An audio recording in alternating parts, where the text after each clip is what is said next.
Hi, this is Pastor Jeff, and in our neighborhood today we're doing boat maintenance. I'm not much good at this, but even I can reattach battery cables and pour some gas in.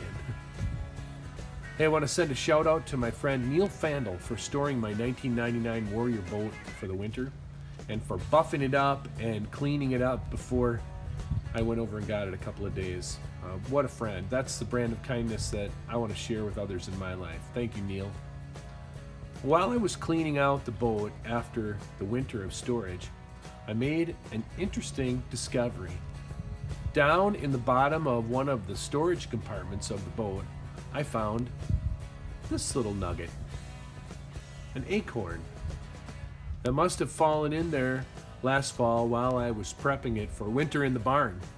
And there in the deep, dark recesses of the boat, this little guy sprouted a root and began to grow, even burying itself into the carpet of the storage area, searching for nutrients and for life.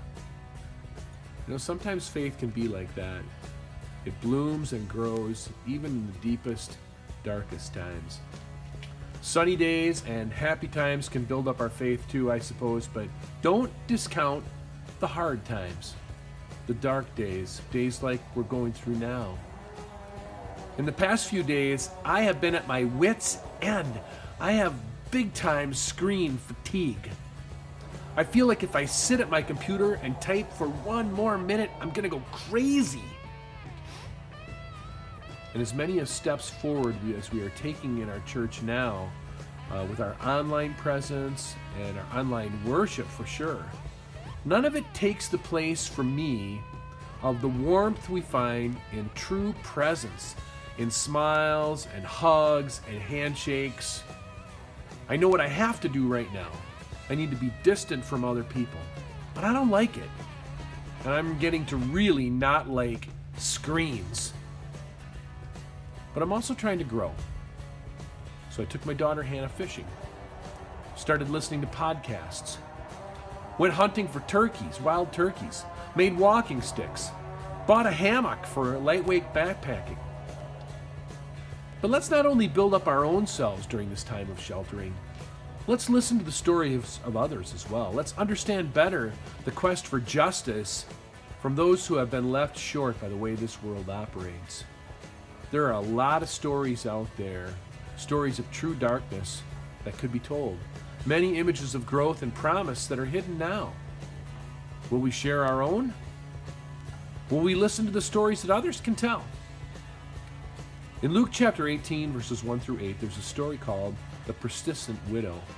Well, some call it the parable of the unjust judge, a story about a woman who comes to a judge over and over again until he gets worn out and he grants her justice. And at the end of the story, Jesus says, "And will God not grant justice to God's chosen ones who cry out day and night?"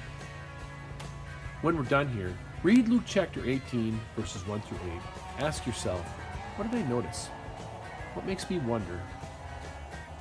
Our persistent cry of faith for justice, for the care of our neighbor, is its own reward. Holding to faith in the darkest times, like this little gem, reminds us of Jesus himself entering the darkest place of all, death, and rising on Easter.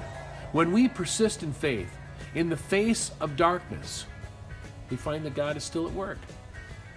And I'm going to go in a minute and reward this little acorn for its persistent faith.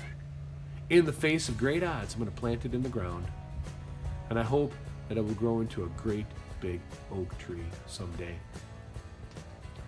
There once was a man with two sons. He sat down before Christmas Eve and he put a gift for each of them under the Christmas tree. And in each box, he put some horse manure. And he went to bed. In the morning, he went downstairs and both of his sons were sitting there with their gift boxes open. And one of them was crying, the other was laughing. He said to the first son, "Why are you crying?" The son said, "All I got for Christmas was this box of horse manure." He asked the second son, "Why are you laughing?" And the son said, With all this horse manure, there's got to be a pony around here somewhere. Life isn't always easy for any of us. At Celebration, there's a pony out here somewhere. Now, I know some of us have nowhere to shelter at all.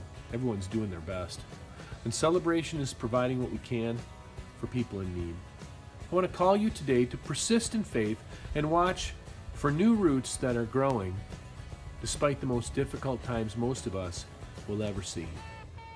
And if God is growing roots in you today, shoot me a message, tell me about it. I'd love to hear your story.